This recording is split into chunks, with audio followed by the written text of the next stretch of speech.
Your dictation will start within 5 seconds.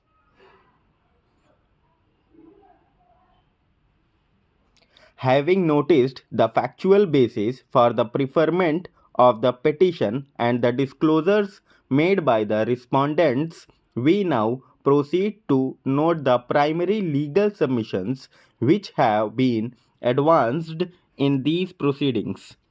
Learned counsel for the petitioner, while reiterating the averments made in the writ petition, has contended that large-scale scams occurred in the authorities and more particularly Noida, clearly being indicative of the fact that all was not well. He asserted that the state government, even in the matter of posting of officers, must act in a manner which inspires confidence in the public at large and that its action must not reflect of favoritism in favor of a select few. It was contended that the continuance of the 12th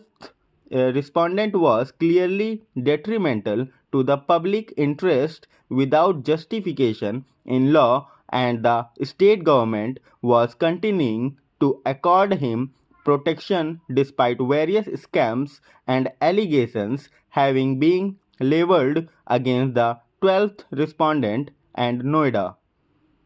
It was therefore submitted that larger public interest clearly warranted removal of the 12th respondent from the post of CEO Noida.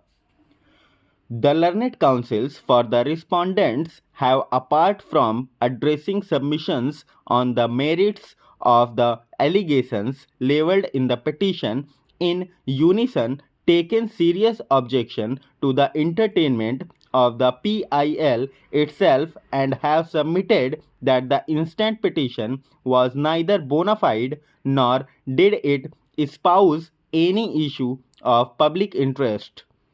In this respect, we note that not only the learned Advocate General but also Sri Ravi Kant, learned Senior Counsel, and Sri Ravindra Singh, learned Counsel, who appeared for the 12th respondent, have taken serious objection to this court having entertained the instant PIL itself.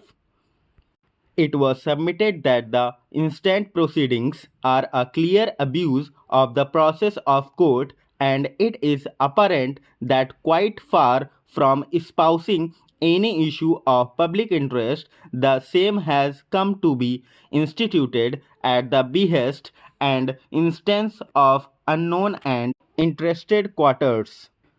Learned counsel drew the attention of the court to the fact that the petitioner was stated to be a society registered and resident at Allahabad and that in the entire petition there was no material which may have even remotely indicated its activities or area of operations.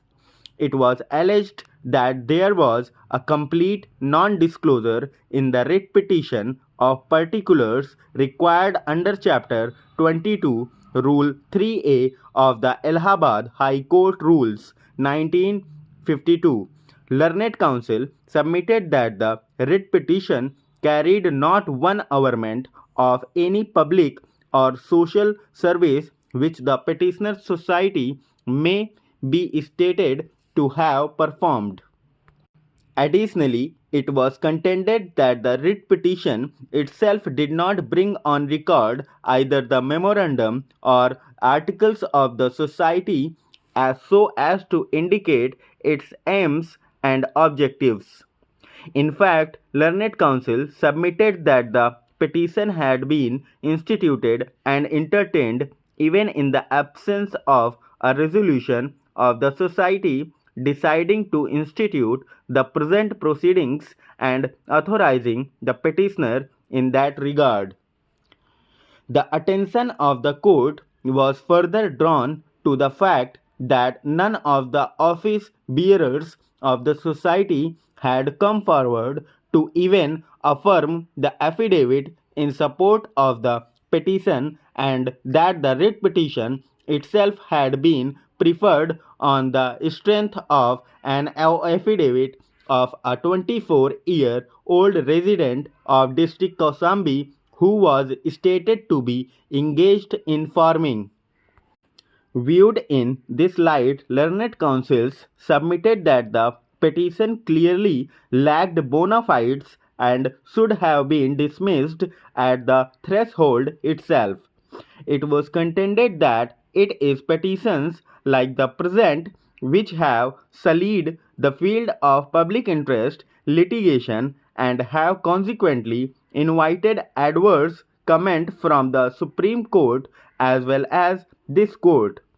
He submits that this court would clearly be transgressing the limits of its jurisdiction under Article 226 to the Constitution in interfering with such actions of the government. It is his submission that issues of the nature which stand raised in this petition would clearly invite the court to step into an arena which is within the exclusive domain and discretion of the state government.